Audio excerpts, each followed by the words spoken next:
Hello guys, Nandu's facts നിങ്ങളുടെ സ്വന്തം YouTube ചാനലിലേക്ക് എല്ലാവർക്കും സുസ്വാഗതം. നിങ്ങൾ ഈ ലോകത്തെ ഏറ്റവും കൂടുതൽ നിഗൂഢതകൾ നിറഞ്ഞ സ്ഥലങ്ങളുടെ ഒരു ലിസ്റ്റ് ഉണ്ടാക്കിയാൽ അതിൽ ഉറപ്പായിട്ടും മറിയാന ട്രെഞ്ചിൻ്റെ പേര് കാണും. ഈ ലോകത്തെ ഏറ്റവും കൂടുതൽ ആഴമേറിയ പ്രദേശമാണ് മറിയാന ട്രെഞ്ച്.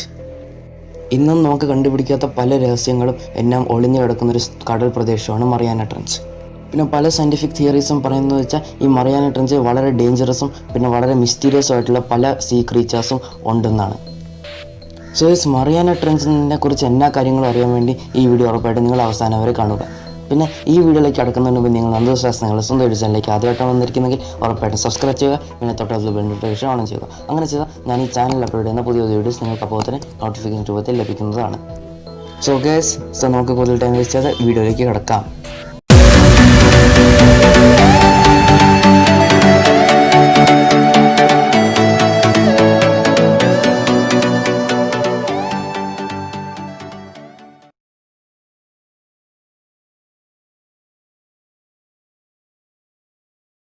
നിങ്ങൾ ഉറപ്പായിട്ടും ചോദിക്കും, നമുക്ക് സാറ്റലൈറ്റൊക്കെ ഉപയോഗിച്ച് അന്യഗ്രഹങ്ങളിലേക്ക് പോയി പല ഗവേഷണങ്ങളും നടത്താൻ പറ്റുന്നതാണ്. പക്ഷേ എന്തുകൊണ്ടാണ് നമ്മൾ മറിയാന ട്രെഞ്ചിൻ്റെ ആഴങ്ങളിലേക്ക് പോയി ഗവേഷണങ്ങളൊന്നും നടത്താത്തതെന്ന്?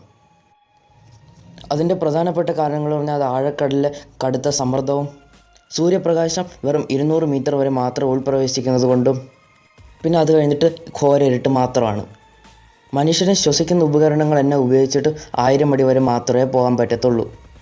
അത്രയും ആഴത്തിൽ പോയാലും അവിടെ അധികം നേരമൊന്നും നിൽക്കാൻ പറ്റത്തില്ല. കാരണം അവിടുത്തെ കാലാവസ്ഥയും പരിസ്ഥിതിയും പിന്നെ കടുത്ത സമ്മർദ്ദവും മനുഷ്യൻ്റെ ജീവന് വരെ വളരെ ഡേഞ്ചറസ് ആണ്. മുങ്ങിക്കപ്പലുകൾക്ക് പോലും കടലിൽ അധികം ആഴമൊന്നും പോകാൻ പറ്റത്തില്ല. പിന്നെ അതിൻ്റെ കാരണം എന്ന് പറഞ്ഞാൽ അത് കടുത്ത സമ്മർദ്ദമാണ്. സോ കടുത്ത സമ്മർദ്ദം കാരണം കപ്പൽ വരെ നശിച്ചു പോകാൻ വരെ ചാൻസ് ഉണ്ട്.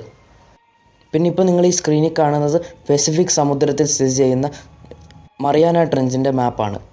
മറിയാന ട്രെഞ്ച് മറിയാന ദ്വീപുകളുടെ കിഴക്കേ അറ്റത്താണ് സ്ഥിതി ചെയ്യുന്നത്.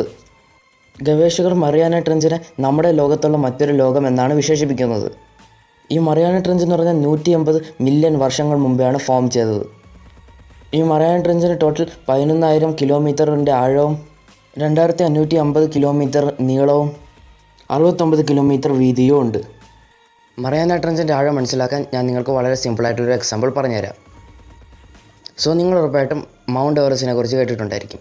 മൗണ്ട് എവറസ്റ്റ് എന്ന് പറഞ്ഞാൽ അത് ഈ ലോകത്തെ ഏറ്റവും വലിയ മല എന്നാണ് അറിയപ്പെടുന്നത്. പിന്നെ ഈ മറിയാന ട്രെഞ്ചിൽ 2 or 3 മൗണ്ട് എവറസ്റ്റ് തന്നെ ഈസിലി മുങ്ങും. അപ്പോൾ നിങ്ങളൊന്ന് ആലോചിച്ച് നോക്കൂ, ഈ മൗണ്ട് എവറസ്റ്റ് തന്നെ ഇത്രയും വലുതാണെങ്കിൽ 2 or 3 മൗണ്ട് എവറസ്റ്റ് തന്നെ ഈസിലി മുങ്ങുന്ന ഈ മറിയാന ട്രെഞ്ച് എത്ര വലുതായിരിക്കും എന്ന്? 1957 സോവിയറ്റ് ഗവേഷകർ മറിയാന ട്രെഞ്ചിൻ്റെ 7 കിലോമീറ്റർ ആഴത്തിൽ ഗവേഷണങ്ങൾ നടത്തിയിരുന്നു. അപ്പോൾ പല വിചിത്രമായ കടൽ ജീവികളൊക്കെയായിരുന്നു കണ്ടെത്തിയിരുന്നത്. പക്ഷേ അധികം സാങ്കേതിക വിദ്യ ഇല്ലാത്തതുകൊണ്ട് അതിനേക്കാളും കൂടുതൽ താഴെ ഉള്ള കാര്യങ്ങളൊന്നും കണ്ടെത്താൻ പറ്റിയിരുന്നില്ല. ഇംഗ്ലണ്ട് നാവികസേനയുടെ ചാലഞ്ചർ എന്ന കപ്പലാണ് ആദ്യമായി മറിയാന ട്രെഞ്ചിൻ്റെ ആഴം വരെ ചെന്നത്. ലൈറ്റ് വേവുകളുടെ ഉപയോഗിച്ച് ഈ മറിയാന ട്രെഞ്ചിൻ്റെ ആഴം എല്ലാം ചാലഞ്ചർ എന്ന കപ്പൽ കണ്ടുപിടിച്ചിരുന്നു. അങ്ങനെ നോക്കിയപ്പം മറിയാന ട്രെഞ്ചിൻ്റെ ആഴം ഏകദേശം 11,000 കിലോമീറ്റർ എന്നായിരുന്നു കണ്ടുപിടിച്ചിരുന്നത്. അത് കഴിഞ്ഞിട്ട് കുറേ കപ്പലുകൾ ഈ മറിയാന ട്രെഞ്ചിൻ്റെ അടിഭാഗം വരെ പോയിട്ട് തിരിച്ചും വന്നിരുന്നു. ഇതുവരെ 3 പേര് മാത്രമേ അടിഭാഗം വരെ ചെന്നിട്ടുള്ളൂ. അതിലൊരാൾ ഈ ലോകം എല്ലാം അറിയപ്പെടുന്ന ഒരു പ്രശസ്തമായ ഒരു വ്യക്തിയാണ്. അത് ജെയിംസ് കാമറോണാണ്. ഇദ്ദേഹത്തെക്കുറിച്ച് നിങ്ങൾക്ക് ഉറപ്പായിട്ടും അറിയാമെങ്കിൽ ഉറപ്പായിട്ടും താഴെ കമൻറ്റ് ചെയ്യുക. പിന്നെ മറ്റ് 2 പേര് ജോൺ വാൽസ്, ജാക്കസ് പിക്കോർട്ട് എന്ന് പറഞ്ഞ 2 വ്യക്തികളാണ്. ഇവർ 2 പേരും അമേരിക്കൻ പട്ടാളക്കാരായിരുന്നു. സോ ഇവരെ നിങ്ങൾക്കിപ്പം ഈ സ്ക്രീനിൽ കാണാവുന്നതാണ്. ആദ്യമായിട്ട് ആഴക്കടലിലെ കടുത്ത സമ്മർദ്ദത്തെ നിയന്ത്രിച്ച് മറിയാന ട്രെഞ്ചിൻ്റെ ആഴം വരെ പോകാൻ പറ്റുന്നൊരു ഉപകരണത്തെ സ്വിറ്റ്സർലാൻഡിലെ അഗസ്റ്റെ പിക്കാർ ഉണ്ടാക്കിയിരുന്നു. ഈ വ്യക്തിയായിരുന്നു ജേക്കസ് പിക്കാറുടെ അച്ഛൻ. പല പരിശോധനകളൊക്കെ കഴിഞ്ഞിട്ട് 1960 8ാമത്തെ ശ്രമമായി മറിയാന ട്രെഞ്ചിൻ്റെ അടിഭാഗത്തേക്ക് ചെന്നു. ഇവിടുത്തെ സമ്മർദ്ദം മറ്റു കടലിനേക്കാളും 1100 തവണ കൂടുതലാണ്. അപ്പോൾ നിങ്ങളൊന്ന് ആലോചിച്ച് നോക്കൂ, ഇവിടുത്തെ സമ്മർദ്ദം എത്ര കൂടുതലായിരിക്കും എന്ന്. സോ ഈ സമ്മർദ്ദത്തിൻ്റെ കറക്റ്റായിട്ടുള്ള മെഷർമെൻറ്റ് എന്ന് പറഞ്ഞാൽ 1 ഫീറ്റിൽ 1 ടൺ അതിങ്ങനെയൊക്കെ ആയിരുന്നു. പിന്നെ ഇത്രയും സമ്മർദ്ദം കാരണം അവർക്ക് 20 മിനിറ്റ് കൂടുതൽ അവിടെ നിൽക്കാനും കഴിഞ്ഞില്ല. പക്ഷേ ആ 20 മിനിറ്റിനിടയിൽ അവർ പല രാക്ഷസമായ ജീവികളൊക്കെ കണ്ടുമുട്ടിയിരുന്നു.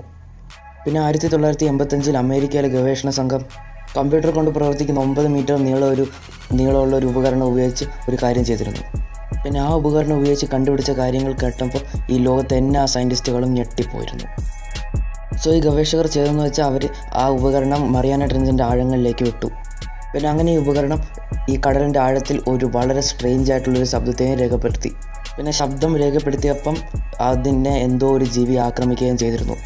ഏകദേശം 5 മണിക്കൂറോളം നീണ്ടുനിന്ന പ്രയത്നം കഴിഞ്ഞിട്ട് ആ ഉപകരണത്തെ പുറത്ത് കരയിലേക്ക് എടുത്തപ്പം ആ ഉപകരണത്തെ ആക്രമിച്ച ജീവിയുടെ പല്ലുകളായിരുന്നു അതിലുണ്ടായിരുന്നത്. പിന്നെ ഈ പല്ലടയാളങ്ങൾ സയൻറ്റിസ്റ്റുകളെല്ലാം പരിശോധിച്ചപ്പം അത് പണ്ടേ എക്സ്റ്റെൻഡ് ആയൊരു വളരെ ഡേഞ്ചറസ് ആയിട്ടുള്ളൊരു ഷാർക്കിൻ്റെ ആയിരുന്നു. പിന്നെ ആ ഷാർക്കിൻ്റെ പേര് മെഗലഡോൺ എന്നായിരുന്നു. സോ നിങ്ങൾ എൻ്റെ ഈ ചാനൽ കുറേ കാലമായിട്ട് ഫോളോ ചെയ്യുന്ന ഒരു വ്യക്തിയാണെങ്കിൽ നിങ്ങൾക്ക് ഉറപ്പായിട്ടും മെഗലഡോണിനെ കുറിച്ച് അറിയായിരിക്കും. എക്സ്റ്റെൻഡ് ആയിപ്പോയ ഭീകരമായ ജീവികളുടെ വീഡിയോയിൽ ഈ മെഗലഡോണിനെ കുറിച്ചും ഞാൻ പറഞ്ഞിരുന്നു. ആ വീഡിയോയുടെ ലിങ്ക് നിങ്ങൾക്ക് മുകളിൽ ഐ ബട്ടണിൽ കാണാവുന്നതാണ്. സോ നിങ്ങൾ ഉറപ്പായിട്ടും ഈ വീഡിയോ കണ്ടിട്ട് കാണുക. കാരണം അതിൽ ഇതുപോലെ തന്നെ ഒത്തിരി ഡേഞ്ചറസ് ആയിട്ടുള്ള പല ജീവികളെക്കുറിച്ചും ഞാൻ പറഞ്ഞിട്ടുണ്ട്. പിന്നെ മനുഷ്യ കണ്ണുകൾ ഇതുവരെയും കാണാത്ത പല അധികം സ്ട്രേഞ്ചും പിന്നെ വളരെയധികം മിസ്റ്റീരിയസും ആയിട്ടുള്ള പല ജീവികളും ഇവിടെ ജീവിക്കുന്നുണ്ട്.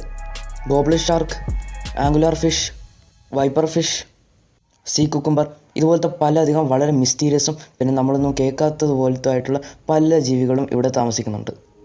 പിന്നെ ഈ ലിസ്റ്റിൽ ഏറ്റവും കൂടുതൽ ഡേഞ്ചറസും പിന്നെ ഏറ്റവും കൂടുതൽ മിസ്റ്റീരിയസും ആയിട്ടുള്ള ആനിമൽ എന്ന് പറഞ്ഞാൽ അത് റൊസാട്ട എന്ന് പറയുന്നൊരു ഫിഷാണ്.